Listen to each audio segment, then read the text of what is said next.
Title: I cheated once before we had kids, now he's destroyed me. Start: I didn't beg when he said the word divorce.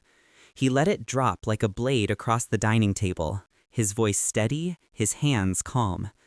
20 years together, erased with a syllable. I stayed silent, my wine glass trembling just enough for him to notice. He thought that was guilt. It wasn't. It was restraint. Because he wasn't the only one who could end things with a single word. We were never fragile. We were solid, deliberate, chosen. He was steady where I was restless. He gave me a life I could lean into. But 20 years ago, before children, before mortgages, before the rituals of routine cemented us, I cheated. Once. It wasn't passion. It wasn't love. It wasn't even betrayal in my head back then. It was curiosity. A cruel, shallow question. Does size matter? It didn't. And I never did it again. Never looked at another man. I buried that night under 2 decades of loyalty. Cooked dinners, packed lunches, sat through hospital vigils, held him after funerals, raised our children, grew gray at the edges with him. But skeletons rot slow. Eventually, they stink. I didn't even know he'd found out. Not at first.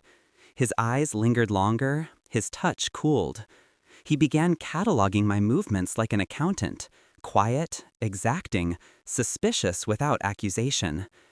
Then one night, he came home late, tossed a crumpled envelope onto the kitchen island. Inside, a printed email from an old friend, one I hadn't spoken to in years. The words were blunt. She told me once she cheated before the kids. Thought you should know.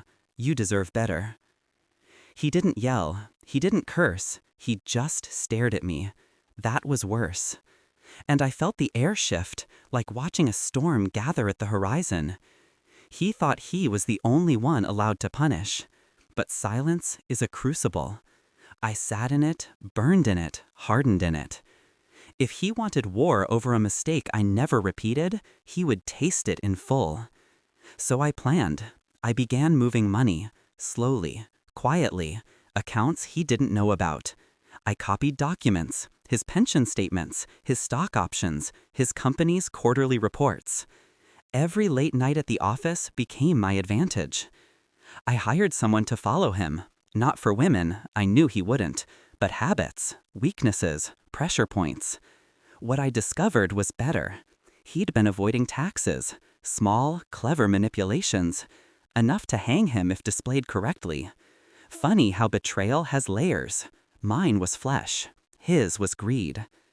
When the papers came, divorce, clean split, him armed with righteous fury, I didn't contest. I signed. He thought I was conceding.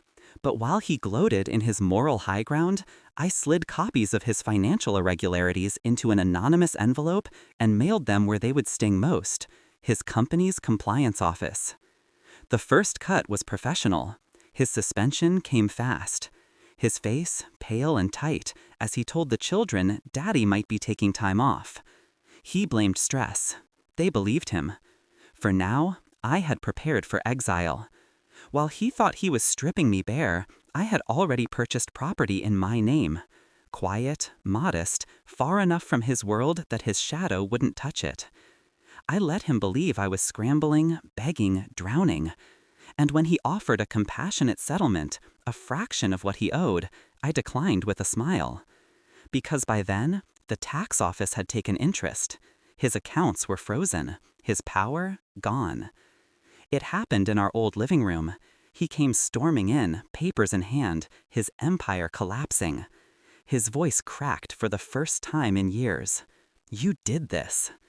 I met his eyes, calm, steady, the way he'd once looked at me. You destroyed this long before I did. 20 years of love thrown away for one mistake I never repeated. I built a life with you, and you burned it for pride. You want justice? Here it is. The children heard his shouting, not my words. That was deliberate. Because history is written by the voice that whispers, not the one that screams. His company severed ties. His reputation fractured. He still walks tall in public, pretending the fall wasn't fatal. But his shoulders are heavier, his laughter gone. He lost more than money. He lost the story he told himself, that he was the better one, that he was the victim. I never corrected the children. I never poisoned their ears. Time will do that. Truth seeps. They'll notice who steadied and who staggered. Do I regret that night 20 years ago? Yes. The weakness, the shallow question. But not enough to let it define me.